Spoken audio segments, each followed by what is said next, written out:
哦，好像是副市长，接着介绍的是我们山地原住民的议员，议员，优秀原住民的议员。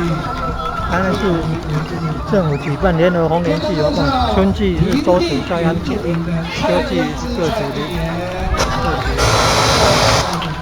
今天中华民国104年10月25号，台湾光复节呢，要成为台南市原住民日。在新营立都新以前，南南县政府的南边这个公园这里，新营立都新这边。接着再介绍我们李惠芝议员叶老总，还有忙的事情。刚才有介绍过了，也就是让在原住民的友善。张区长，谢谢你。好。接着下来，我们的仪式要给各位的就是大家注意看啊，要打2岁的赶快起来，喝9岁的赶快起来。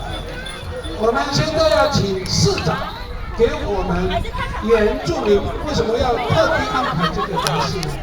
因为我一直要求我们原住民要有年龄阶层、部落他们的阶层，我们请市长呢给我们的勇士配刀仪式。好，我们现在请勇士到前面来。